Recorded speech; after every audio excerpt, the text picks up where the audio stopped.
گوجری زبان میں اپڈیٹ سنیے۔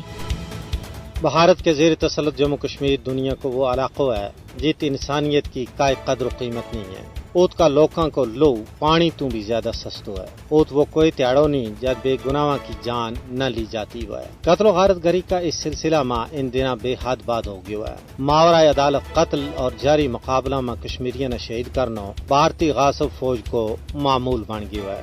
ایک تازہ واقعہ میں غاصب بھارتی فوجیوں نے ایک بے گناہ کشمیری ریاض احمد ڈار نا بارامولہ کا علاقہ وترگام رفیع آباد میں ایک جعلی مقابلہ میں شہید کر دیتا ہے۔ بھارتی فوجی بے گناہ نوجوانوں نے شک کی بنیاد پر کرونچا کے کنٹرول لائن یا دور دراز کا علاقہ میں قتل کر دیں اور انہوں کی لاش بھی رشتہ داروں کے سپرد نہیں کی جاتی ہیں۔ آمشی پورہ، لاوے پورہ، حیدر پورہ، جنگلات منڈی، نادی ہل، رفیع آباد اور بفیاز پونچھ کا سانحات سب کے سامنے۔ اس قتل و غارت گری وسطے فستائی مودی نے اپنی قاتل فوج نہ کاڑا قانون افسپا کے تحت مکمل اختیار دے رکھے ہیں کہ وہ کسی بھی بندہ نہ کسی بھی ویلے بلا روک ٹوک قتل کر سکیں۔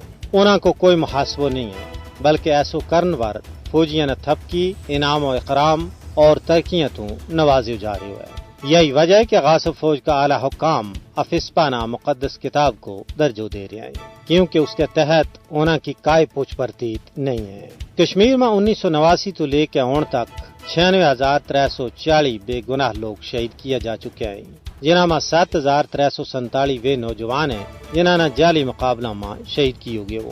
بھارتی مکار حکمران کشمیری حریت پسندانہ دوران حراست اور جعلی مقابلہ میں قتل کر کے انہوں کی جائیداد ضبط اور انہوں نے گرفتاری تو بعد قید و بند کی صحبت دے کے خوفزدہ کرنا چاہیں تاکہ وہ اپنا مشن تو دستبردار ہو جائے۔